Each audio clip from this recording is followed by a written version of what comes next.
Welcome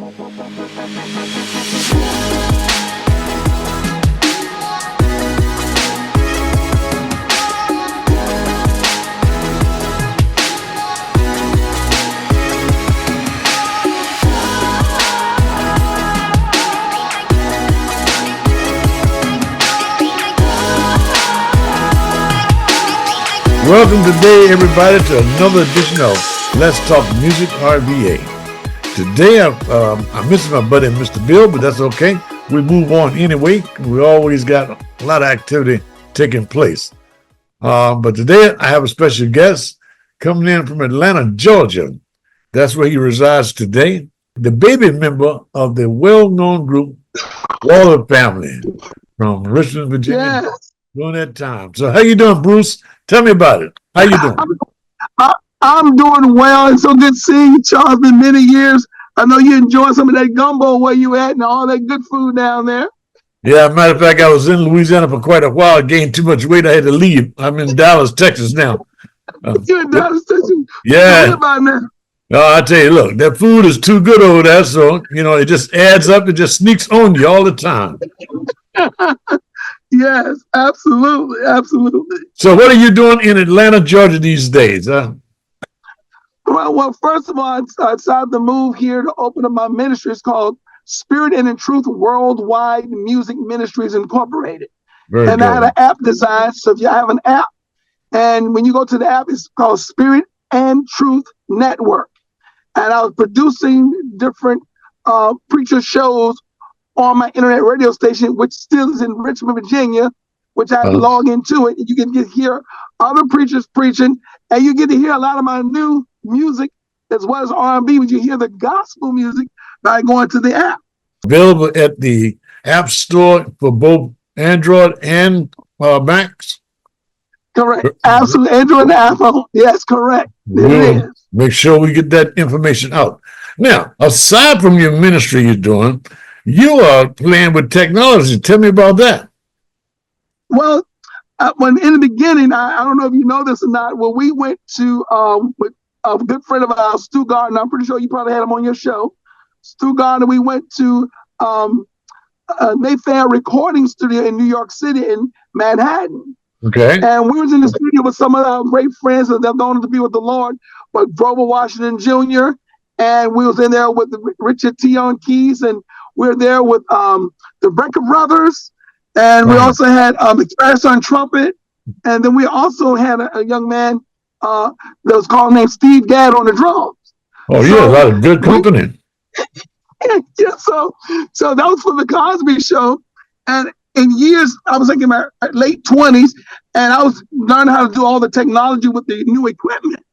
Right. And Stu Gardner said after we did the session, matter of fact, you can pull up the House Full of Love on YouTube, and you hear us sing in the background. Okay. And Anthony Engel, which was with Ujima, right? He's helped teach us the background with Michael Boyd. So we sung on there right now. You can go to YouTube called House Full of Love. You'll see the scene that's set up on there of the Cosby set. Right. You see them right there. It's on there, so you can sing in the background. So when the session was over, it was crazy that we went over to a studio called the Broccoli Rob Recording Studio in New Jersey. All right. And it was an SSL console, and everything was laid out. And Stu Gardner, we went over there with Wawa Watson, who plays the guitar. Melvin from Richmond, right? Yeah, so they had a Lindrum. They had a brown Lindrum machine. I had the gray one. I had the Lindrum 9000. Right. During that time, you're talking in the 90s. Yeah. In the 80s.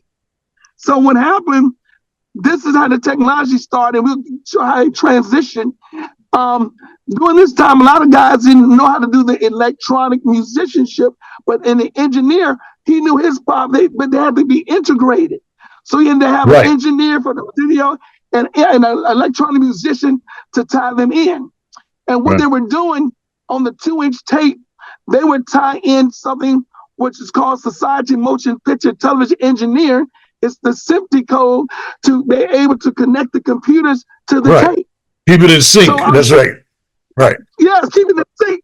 So Right. Stu didn't know I knew all these things. It was beautiful because they was building, they had a drum machine, they had a beat going top, boom, boom, top. And they was going boom, boom, boom, boom. I said, well, we did get some tracks. I called, asked Stu was okay to get my stuff flown in from Richmond to New Jersey. And I called my dad, he's asked Stu, he said, okay. So Anthony, you call him Anthony, my sister's husband. Right. Anthony came and brought all my gear in cases to the studio. Fantastic. And in the studio, we met Michael, the guy who played Theo, and his mother was at the Broccoli Rob. Okay. And it was wonderful. Yeah, so it was wonderful. So what happens, we hook up all this equipment, and I tell Brock to put it on track 24, put that 50 code on there, and give it 39 drop. So Stu looked at me and said, what you know about all of this? I said, well, I've been working hard how to do this stuff. So what it does is when the master tape is the 2-inch track tape, we had 2-inch tape, those big fat masters back then. Now we have sessions DVDs now. Big difference. Big difference in technology. Yes. Big difference in a session master is just a DVD with different sessions on it, which is a lot cheaper than paying what we pay, like $500 for the tape. Well, look, the Ampex tape, the Ampex 856, I remember that. That tape was over $200 just to buy the reel of tape, and you could only get 3 songs on it. Right. So that's all you could get: 24 tracks, 3 songs. It was 2-inch. Right. But I mean, I tell you, the technology has changed now. You can put it on a DVD, hold it in your hand, and do it on your laptop at home. Right, you got the application or whatever the program is, like Pro Tools or it's live. Oh yes. There's so many programs available now. Cakewalk, Pro Tools, Reason. I mean, there's tons of them. And you can buy the program. You can buy the programs under $100. I mean, come on. Exactly, it sounds great. Yeah. I remember. Do you remember Sample Sale? Oh, for sure. There has been a great deal of technology change over the years in my lifetime. Again, yes. I know I got started a few years before you guys got started, but I mean, yes. I was around when the first cassette player came out. Wow, you way back there. Look, our very first album was on an 8-track tape. Really? That's right. Our very first album. Mixed it down to 2 tracks. Yes, that's right. 8-track tape. Man. But that is the migration that has taken place. Now let's talk about the Waller family. The Waller family. Yes. Well, I remember Joe Carter is the first one to introduce me to you guys many years ago at home in your basement, and he dragged me in and said, "You got to see this group. You got to see this group." I don't know. I don't know if you could have been more than 5 years old at the time. I don't know. No, I think I was maybe 13, 14. You think? Okay. Maybe 12. Okay. So now the age range difference between yourself being the youngest and Oogie being the oldest. Right. What is that age range difference? We're all now in our 60s. I'm starting at 60 now, and it goes all the way up to 60. I think it's 68. Oh, okay. So there's an age-span difference between. Yeah. Wait. All of you guys are in your 60s now. All of us in our 60s. So that makes me old as water, right? You know that, right? Right. That means I was born the day before dirt was invented. I don't know. Oh, really? Anyway, I'm very thankful that we're still around, alive and kicking. But anyway, yes. I guess if you were 12, I guess that would have made Oogie somewhere around 19 at the time. That's right. Okay. And Chris was 18. Yep. Okay. That's right. He sung the song "Without You Tonight." I Believe in You. He was 18 years old when he hit that high note. He was 18 years old. And that means you still have a good memory. I remember the event, but I don't remember what actually took place. Well, what happened during that time, we used bands. We had Starfire. I played the rhythm section with Willis Barnett was the music director and he vocal arranger.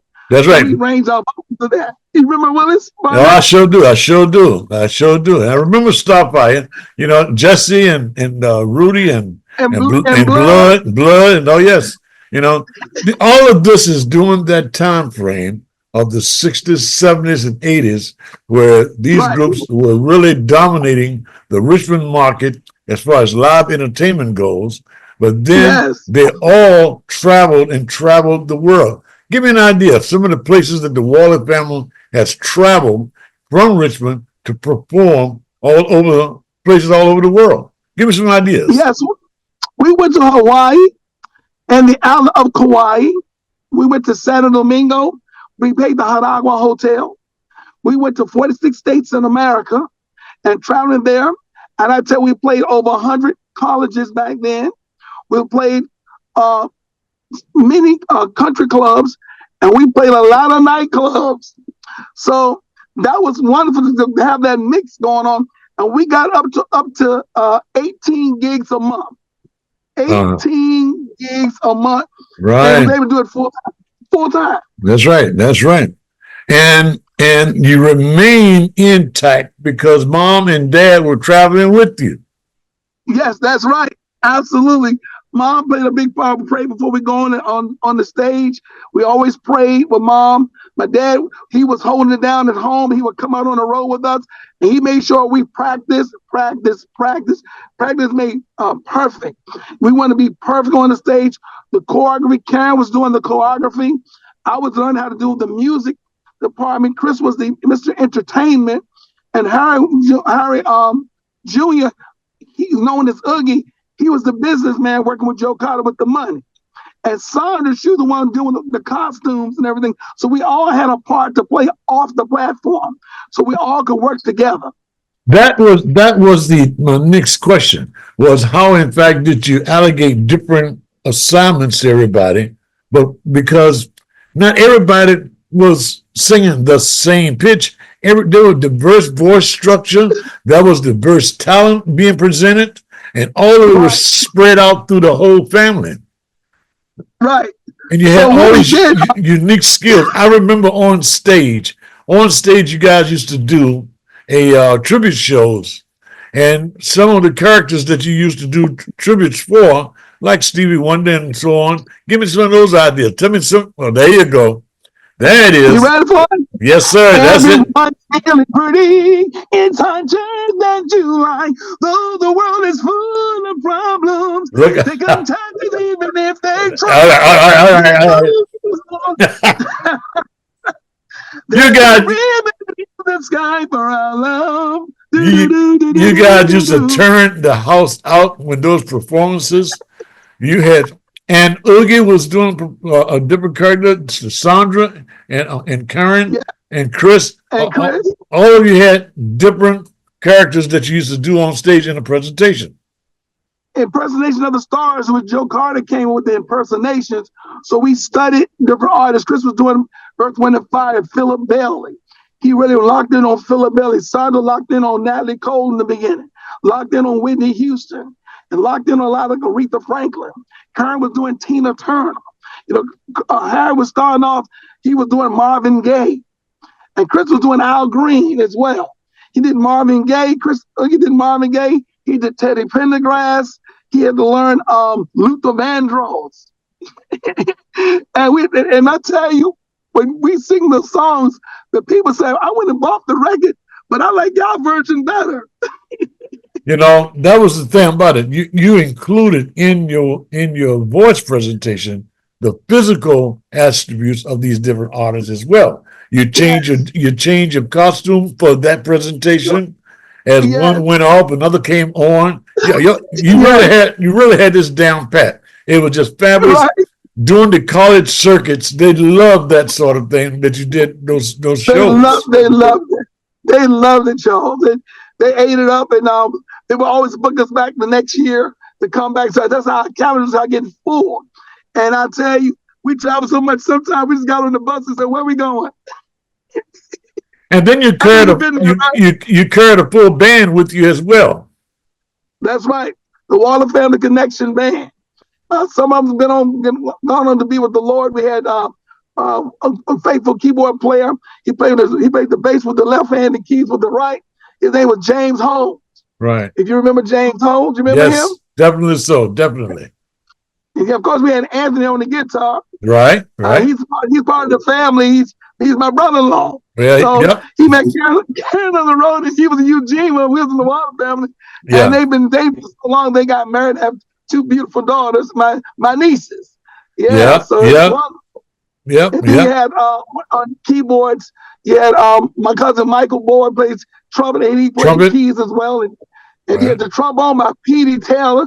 They call him Petey Taylor. He played the trombone. What about drums? And then you had Bobby Qualls on drums. Bobby Qualls to play those drums. He kept us in the pocket. And I remember one time we rehearsed when he got in the group.